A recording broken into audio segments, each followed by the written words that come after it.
Hello mga kabibig! Welcome back sa Rimbawang YouTube channel. Ito ang pinakamaingay na YouTuber sa balat ng YouTube. Ako si Kabibig, maglebak-lebak na ta with evidence. So ito na nga kabibig. Tinanong ni si Dan Fernandez sa isang interview ni Pinky Webb na kung merong lalapit sa kanya at papirmahin siya sa impeachment case ni VP Sara, pipirma pa siya. Naku, ito kabibig ha. I-share ko sa inyo kung ano ang sagot ni Dan Fernandez. Hala, si Dan Fernandez mga kabibig. Excited yata siyang pipirma. Dan Fernandez pipirma sa impeachment ni Sara. O, nakita niyo na kabibig ha. Pinakita ko sa inyo ha. From Abanti TNT yan. Mga kabibig. So basahin natin mga kabibig. Tingin ni hindi ko muna i-share. Tingin ni Santa Rosa City Representative Dan Fernandez, mabigat ang mga ebidensya laban kay Vice President Sara Duterte kaugnay ng kinaharap nitong impeachment complaints. Mabigat pala. Sabi ni Dan Fernandez, mabigat ang mga ebidensya daw. Pero bakit si Abante, sabi niya na hindi na yan makakaabot sa 19th Congress. Kung sa 20th Congress gusto nilang i-impeach si Sara, doon na lang, pero dito parang hindi na eh. Pero sa panayam ng daily program na On Point ni Pinky Webb sa Billionaire News Channel, sinabi ni Fernandez na sa ngayon ay wala pa raw lumalapit sa kanya tungkol dito. So dapat lapitan na siya ni Franz Castro. Franz Castro, Makabayan Black, nagpaparinig na ni Dan Fernandez na wala pa daw lumalapit sa kanya. Sabi ni Dan Fernandez, I think I will. Ang tugon ng kongresista nang tanungin ni Webb kung pipirmahan niya ang impeachment complaints kung sakali. So, kung sakali ha, I think I will. So, baka pipirma ako. Batay kasi aniya sa ginawang pagdinig ng House Committee on Good Government and Public Accountability ay mabigat ang mga ebidensya laban kay Duterte. Sabi ni Fernandez, sa lahat ng nakikita nating mga ebidensya that was discussed in the House Committee on Good Government, makikita mo na talagang hindi ko naman sinasabing guilty, pero sinasabi natin ang bigat ng ebidensya. So naniniwala ka sa ebidensya. Kung naniniwala ka sa ebidensya, hindi ka ba nakapag-isip na guilty si Sara? 'Di ba? Kung naniniwala ka sa ebidensya pero may doubt ka na pwede ang ebidensya ay gawa-gawa lang, so there's need a further investigation. So pipirma ka. I think I will para mas lalong ang tawag dito, tawag dito, investigasyon sa impeachment case ni VP Sara. Gumawa na nga kayo ng investigasyon sa House, sa Kongreso. Kulang pa ba ang investigasyon niyo para mag-decide ka? Pero sabi naman ni Dan Fernandez Kabibig, mabigat ang ebidensya. So, pipirma siya dahil sa mga ebidensyang nakalap nila. Pero hindi sinasabing guilty si Sara ha. Hindi ko naman sinasabing guilty. Ang sabi naman ni Fernandez, hindi ko naman sinasabing guilty, pero sinasabi natin ang bigat ng ebidensya. Kayo na ang bahalang mag-analyze sa sinabi ni Dan Fernandez. Hindi sinasabing guilty, pero mabigat ang ebidensya, kaya there's a possibility na pipirma siya kung merong lalapit sa kanya at hihingi ng kanyang pirma or tawag dito, pirma para sa impeachment case ni VP Sara. Franz Castro, pang 'di ba 6 so far pa ang nakapirma, pang 8 na si Dan Fernandez. I don't know kung pipirma si Dan Fernandez ay pwede siyang maghikayat ng mga majority group diyan sa Kongreso or pwede itong maging sign ng ilang mga quiet na kongresista na naghihintay lamang ng mga majority chairman diyan, committee diyan na pipirma, baka susunod sila. Naku po. Ito na kaya ang hinihintay ng maraming DDS na, sige, i-push yung impeachment. Naku, para yatang hindi sumang-ayon sa sinabi ni Dan Fernandez tungkol sa INC na sinuportahan niya ang INC. I support INC, sabi ni Dan. House Committee on Public Order and Safety Chairman Representative Dan Fernandez, nakikiisa tayo sa pisrali ng INC. Yun ang sinabi ni Dan Fernandez sa karapatan ng mga mamamayan na magkaroon ng maayos na pahayag ng kailang damdamin. So, nakikiisa siya sa peace rally. So, once nakikiisa ka, it means naniniwala ka sa kanilang adhikain. 'Di ba na wag mong i-impeach si VP Sara. Yun ang sinuportahan ng INC. Pero ngayon parang nag-iba na naman ang hangin dahil mabigat ang ebidensya, pero hindi niya sinasabing guilty si VP Sara, pero kung may lalapit sa kanya papirmahin ng impeachment case, ay pipirma siya. Ano naman yan? Sabi sa'yo pa ba, naglibog ko ni Dan Fernandez, ay kung ano talaga ang totoo niyang adhikain, o kung totoo niyang gusto. Kaya nga naugkat itong video mga kabibig ni Dan Fernandez. Naku, grabe.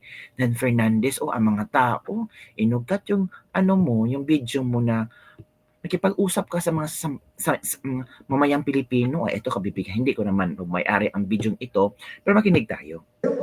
Bakit po kami narito? Kasi gusto po namin, naku, bilang tatakbo kong gobernador. Ay, hindi pala yan. Ito po, bakit po kami narito? Kasi gusto po namin, naku, bilang tatakbo kong gobernador, humingi po ako ng suporta sa inyo. At ako naman, bilang gobernador, may dala akong biyaya. Biyaya. O magbibigay ako ng benepisyo sa inyo. Hindi kayo uuwing luhaan. Uuwi kayong may dalang pera. Aside doon sa bibigay mo ni Congressman Don Ronay, ang iyong lingkod, pero natin personal, ibibigay ko sa inyo. Bumalik ko. Hindi pa po tayo gobernador. Nabibigay na po kami ni Dondon kapag po siya congressman. Lalo higit, pag siya na naging congressman, ako naging governor, si Vice Governor na naging Vice Governor General Mante, triple ang ibibigay namin sa inyo. Okay po ba yun? Okay. Yun po. Triple pa lang ibibigay nila pag sila ang nanalo. So yun ang promise ni Dan Fernandez. Di kayo nang bahala, Laguna, ha? Sa Laguna ba siya pumatakbo? Kayo na ang bahala kung ano ang iyong komento tungkol dito, knowing pera. Sinabi naman ni Dan Fernandez na pera yung personal. Ito, madalang biyaya si Dan Fernandez. Ang problema, bobotohan kaya siya. Sa panahon ngayon, sabi ni Michael Flores, sa panahon ngayon, kinurakot na nila ang bahay. Hindi naman, pera yun ni Dan Fernandez personal. Michael, ha, wag kang dyan, wag kang tawag ito, mapaghusga. Namimigay ng pera sa sariling bulsa si Dan Fernandez. Sabi ng isa, oy, hello, Comelec, pwede ba to? Tanggapin nyo ang pera pero wag iboto. Uy, sabi ni Dominador, nakakatakot kung ganitong tao na mumuno sa atin. Pera-pera lang talaga ibibigay sa tao, walang programa. Nako, ganyan pala mangampanya si Dan Fernandez. Parang game show lang pipresyuhan ka para makuha ang boto mo. May presyo sa boto. Yan ang sinabi ni Izang Netizen. Ito pa, such a shame. Wag na wag iboto ang ganyang kandidato. Baka strategy lang yan ni Dan Fernandez para makuha ng boto at magbigay ng promise sa sambayan ng Pilipino. True, pag nakaupo, babawiin lahat ng gastos sa kampanya. Ay, hindi natin alam kasi ang sabi ni Dan Fernandez, sarili niyang pera. Naku po. Isipin nyo na lang halaga ng boto nyo, maliit na halaga sa kayang kitain naman, tapos pag naupo yan, automatic ubos talaga. Walang problema kung bigyan kayo, tanggapin nyo. Di naman titingnan ang baluta kung sino ang ibinoboto nyo. Kaya tanggap lang, basta tayo may sariling pag-iisip kung sinong karapat-dapat na magiging gobernador natin dito sa Laguna. Piliin po natin yung kandidato, tama, at karapat-dapat na maging ama ng ating mahal na lalawigan. Tama, may punto ka din. Ibinenta mong boto mo sa 500. 6 na taon walang progreso bayan mo. Ito pala yung membro ng Quadcom, nakakahiya, from Leo. Tanggapin kung may ibigay pero maging tanga, pero wag maging tanga na butante. Yan dahil nanakawan ka niyan. pera-pera lang pala ang katapat ng panahon ngayon. Saan kaya galing ang perang pinamimigay ni Dan Fernandez? Sabi ni Dan Fernandez, sariling pera niya. Kayo talaga, huwag kayong magpag-isip-isip na saan galing ha. Sariling pera ni Dan Fernandez yan. On the other hand, mga kabibig, trending na trending pala ang mga gimmick ni Dan Fernandez ngayon. Anong gimmick kabibig? Ay, ito mga kabibig, pinag-usapan si Dan Fernandez. Oo, mga kabibig, ito oh. Dan Fernandez nagwalis. O, di ba? O, okay lang naman yan na makikita ka sa mga sambayanan mo na tumutulong at nagwalis ka. Ito pa, pinaliguan. O, Congressman Dan Fernandez, walang kaarti-arti sa katawan, pinaliguan at sinabunan ng isang matanda. Gatoong klaseng leader ang kailangan ng ating bansa. So, vote Dan Fernandez para paliguan niya tayong lahat. Sabi ng isang netizen. Grabe naman sila. O, paliguan, tapos walang kaarte-arte sa katawan. Paliguan at sinabunan isang matanda. Ganong klaseng leader ang kailangan ating bansa. Paliguan tayong lahat. Grabe talaga ang mga netizen magbigay ng reaksyon, no? Kaya talaga mga netizen, kung ano-ano ang nasa isip nyo. Natural ang mga netizen, oy, nakikita din nila ang action ng mga politiko ngayon. Yung mga very old action ba, strategy na maglinis-linis, or like ito, paliguan, mamimigay ng pera, old na yan eh. Oo, old na yan. Iba na ngayon ang isip ng mga butante. Ito naman ang komento ng ating netizen. Wala kang pinag-iba nung isang politiko na uminom sa plato para lang makahakot ng simpatya at sinihang makamasa. Style nyo bulok. Ito pa, election kaya maaawain at patulungin. Ako, pakitang tao lang yan kasi malapit ang eleksyon.